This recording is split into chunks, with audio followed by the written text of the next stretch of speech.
We hear this term all the time, right? AI transforming industries. But what happens when that transformation means thousands of people lose their jobs? Not because the company's doing badly, but just because the AI is, well, better and cheaper at doing the work. There's not some future scenario anymore. Just this past week, Salesforce, a huge name in tech, announced they're cutting 4,000 customer service jobs. Right. Not because of a recession or anything like that, but because AI agents are handling so much of their customer stuff now. Yeah, it's a pretty stark example. So this deep dive, it isn't just about, reading the headlines. We want this to be your shortcut to really getting what's happening right now. These massive, fast shifts in AI, the workforce, and finance too. Exactly. We're going to pull back the curtain on these Salesforce cuts, definitely. But also look at Anthropic's, like explosive growth and its crazy valuation. And then, crucially, connect it all back to what it means for you, for businesses, for regulators, trying to figure this all out. Exactly. Our mission today is, to go beyond just reporting. It's connecting those dots for you. We need to really unpack what this moment means, because it isn't just a small ripple, right? Nope. It feels more like a seismic shift. And to get it, you really have to look at the data, the PR speak, and honestly, some of the uncomfortable stuff just below the surface. Okay, let's unpack Salesforce then. September 2nd, 2025, they announced this huge restructuring, customer support division. 4,000 positions gone. Just like that. Yeah. And to put that into perspective, they had 9,000 people, now it's down to 5,000. That's, a 44% cut in that workforce? Pretty much overnight. 44%. It's staggering. And the reason they gave? Yeah. AI agents. Said they're handling about 50% of customer interactions now. And here's the kicker. Go on. The satisfaction scores, they're saying they're comparable to the human agents. Wow. Okay. And the CEO, Mark Benioff, he called it rebalancing, claimed they were, quote, successfully redeploying hundreds of employees to other roles, pro services, sales, customer success. Yeah, and that word rebalancing, it's fascinating, isn't it? And maybe a bit stark when you look closer. How so? Well, think about the numbers. Even if hundreds means the absolute maximum, say 900 people got moved. Okay, which is probably generous for hundreds. Right, that still leaves over 3,000 people whose jobs were just eliminated. Poof. Right. So it really highlights this gap, between the corporate message, the careful language, and the actual ground level impact on people's jobs. Some roles might shift, sure, but a lot just vanish. And you have to wonder about the morale, right? For the 5,000 left, knowing your job could be next, is this rebalancing really just, spin? It's complicated. For those who get redeployed, maybe it's a chance to upskill, move into something higher value. But yeah, for everyone else watching colleagues leave, it's got to create uncertainty. For sure. It signals a massive shift in what the company values, what jobs are seen as core moving forward. But here's the bit that I think is truly astonishing. Something maybe people missed. These Salesforce AI agents, they didn't just replace the work humans were doing. They actually contacted over 100 million potential customers. Wait, what? Yeah, leads that had just piled up over, get this, 26 years because they didn't have enough staff to handle them. Wow, I didn't realize that. 100 million, just sitting there for decades. Untouched. So AI isn't just replacing stuff, it's unlocking things that were literally impossible for humans to do at that scale. Yeah. That's a different game altogether, not just efficiency, but market reach potential. Absolutely. It changes everything. And, the speed of this is also wild. Just 2 months before these cuts, Benioff was publicly saying, don't worry about AI taking lots of white-collar jobs. Right. I remember that. So this isn't just a slow evolution. It shows how fast AI is improving and how quickly that, plus maybe economic pressures, can just flip a company's whole strategy. Yeah.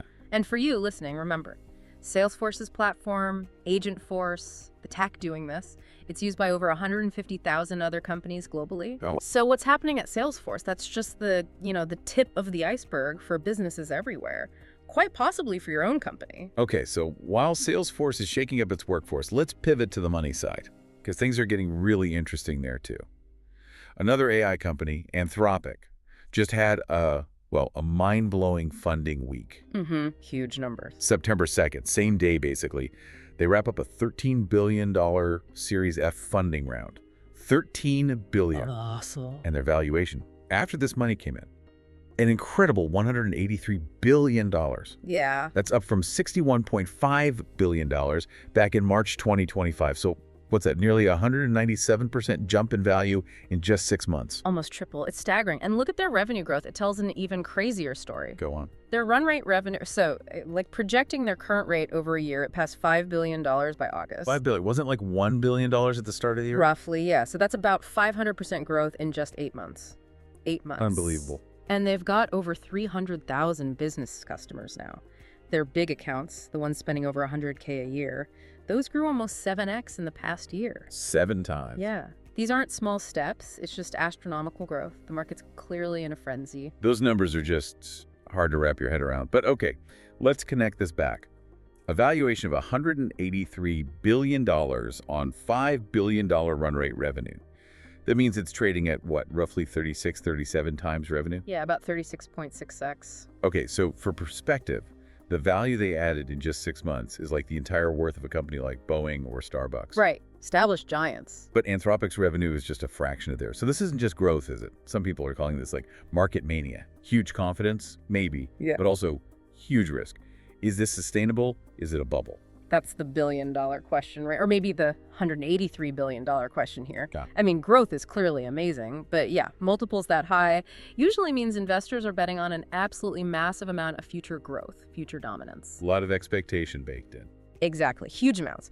So the risk is, any little slip up, any change in market mood, and boom, you could see a big correction. Right. But regardless of whether it lasts long term, this funding frenzy, it's definitely pouring fuel on the fire. Intense competition, super rapid innovation in AI. Yeah. Which means the tools and services available are changing incredibly fast. And that directly impacts the tech that you, listening, might be using or even building right now. The ground is just shifting constantly. And speaking of that speed, it's not just jobs and money. It's the products themselves evolving like crazy. Take OpenAI. We all know them. August 2025, they released GPT-5. And the stats are wild. 94.6% accuracy on this really tough high school math test. Yeah. AM. That's seriously impressive. And almost 75% accuracy on real-world coding tasks. Yeah. Just huge leaps in what it can do. Right. Then, just days later, August 28th, they dropped their GPT real-time model. Not only real-time answers, but 20% cheaper too. Better, faster, cheaper. Exactly. The Yeah. classic disruption trifecta right there. It really is. And that pressures everyone. And it's not just OpenAI. Microsoft's making big moves too, giving away Copilot in Microsoft 365 to all U.S. college students for a year, Free access. and putting $1.25 million into grants for educators using AI. That pace is just breathtaking. Capabilities that felt like science fiction a year ago are becoming normal. That better, faster, cheaper thing from OpenAI, it means the cost of using really advanced AI is plummeting. Which forces businesses to adapt quickly or get left behind. Absolutely. And it puts huge pressure on workers too, right? To adapt to tools that just keep getting better and cheaper. So with all this happening so fast, what about oversight? Are the regulators keeping up or even trying to? Well, they're not completely sitting on the sidelines. The FTC, the Federal Trade Commission, they've launched something called Operation AI Comply. Okay, what's that? It's basically an enforcement push. They're targeting companies making bogus AI claims or selling AI tools for, deceptive stuff. And are there teeth to it? Penalties. Yeah, they're talking penalties up to $53,088 per violation if you break an FTC order. The chair, Lena Khan, basically said AI isn't exempt from the law. They already settled with Do Not Pay. $53,000. Okay, that sounds like a decent chunk of change. For you or me, maybe? But think about it. For a company valued at $183 billion, like Anthropic, $53K per violation is, well, it's basically nothing. Like 0.00003% of its value. Right, a rounding error. Exactly. So it sparks this big debate, right? Are the current rules really strong enough for this AI economy, given the scale, the speed? Or is it, like some critics say, just regulatory theater? Meaning it looks like action, but doesn't really change behavior for the big players? Pretty much. Does it really deter them or shape the market in a meaningful way when the penalties are, relatively speaking, so small? But isn't some regulation better than nothing? Maybe it helps smaller companies or individuals who can't fight back against dodgy AI. Sets a standard. That's a totally fair point. Yeah. Yeah, any regulation is a step towards putting up some guardrails. It definitely can offer some protection, especially for smaller players or consumers who don't have the resources to check every AI claim. Right. The FTC's actions, they do send a signal that it's not the complete Wild West. But that regulatory theater argument, it really questions if these existing rules can truly influence the behavior of the biggest, fastest companies effectively, given how massive they are compared to the fines. It's about whether the regulation works at that scale. Okay, let's circle back to Microsoft for a second. Giving free Copilot to college students looks generous, right? Right, good for education. On the surface, absolutely. Seems like a great thing. But another way to look at it, and this is classic tech strategy, is as a really clever platform lock-in move. Okay, explain that. By giving free access to a whole generation that's about to enter the workforce. Microsoft is essentially getting them hooked. They're ensuring these students graduate already fluent in Microsoft's AI tools. They'll have built workflows around it. It'll be what they know, what they expect. Ah, I see. So when they get hired.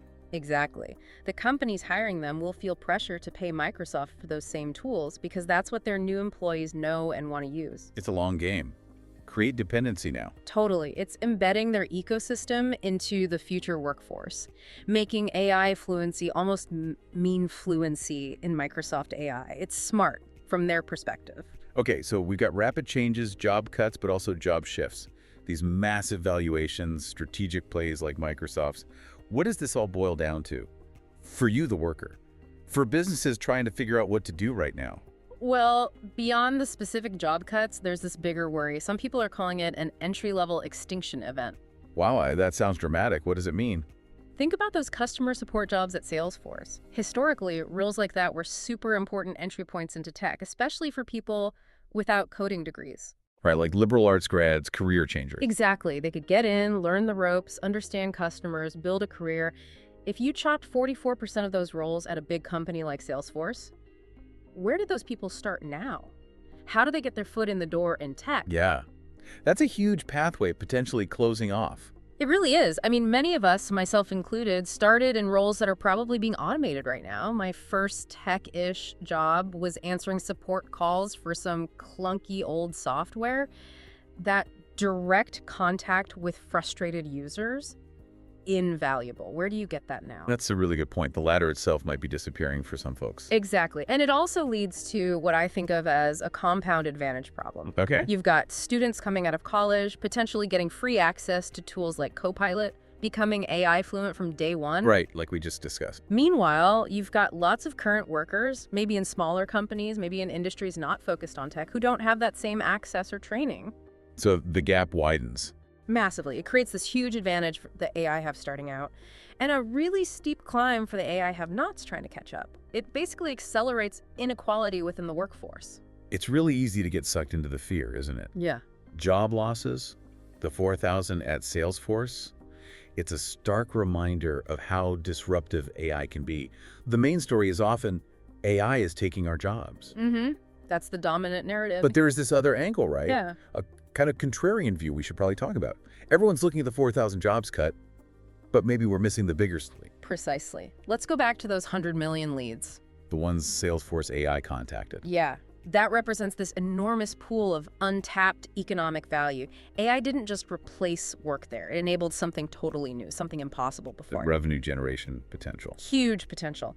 So if AI can unlock even a fraction of that kind of value across different industries, maybe we see new kinds of jobs created, new services, entirely new markets we haven't even dreamed of yet. Yeah. So the real risk might not be that AI kills all work. Maybe the bigger risk is that we as people, as economies, just don't adapt fast enough to grab the new opportunities it's creating. So it's less about elimination, more about evolution. Yeah. Like those Salesforce folks who did get redeployed into potentially higher value roles like services, sales, customer success, roles needing different skills. That's the hope, and often the pattern with big tech shifts. It's a forced evolution, sure, and probably painful for many, but it pushes towards different kinds of work. Yeah. History doesn't repeat, but like they say, it rhymes. Yeah. Right? The spinning jenny in the 1700s, it killed tons of textile jobs. Right.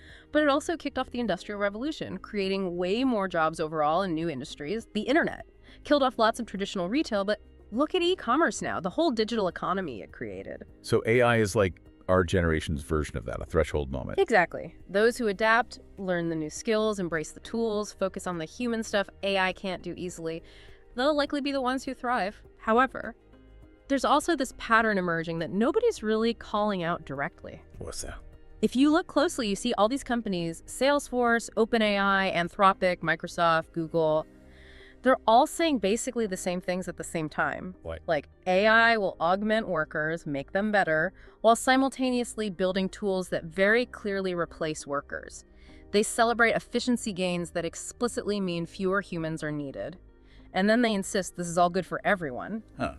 Yeah, you hear all those things. For some people looking at this, it feels less like disruption and more like, well, like gaslighting at scale. The systemic contradiction where the message doesn't quite match the reality on the ground for many people, it's something we need to be really critically aware of. Gaslighting at scale. That's a pretty powerful phrase. It captures that feeling of dissonance. Yeah. Maybe. Yeah, it's about just being really vigilant, right? Critically looking at all the narratives. It's not about being anti-AI. It's about understanding the whole picture, Yeah. the amazing opportunities, yes, but also the very real challenges for people and the economy.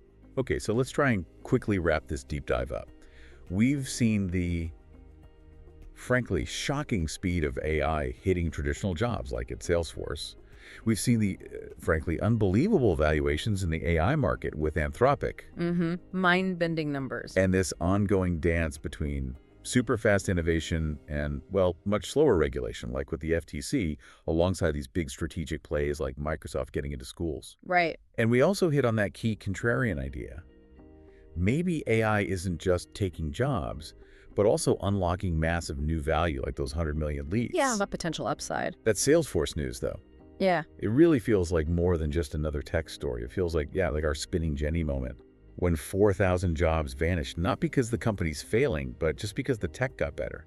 We've definitely crossed some kind of line. Yeah, a profound threshold. So the question for you listening isn't really if AI will change your industry or your job anymore. I think that ship has sailed. The real question now is, are you going to figure out how to surf this massive wave of change, adapt, find the new spots, or, risk getting crushed by it? The companies that thrive, the people that thrive, they'll be the ones who strategically reskill, who look for ways to unlock that new value AI enables, who move fast, but not recklessly, and always, always keep an eye on the human side of this tech revolution. The clock isn't just ticking anymore. It feels like it's accelerating. We'll cut through the noise and bring you the insights that matter again next week. Until then, stay bold, stay curious, and remember, in this world of tech, the biggest risk, it's usually not moving too fast, it's moving too late.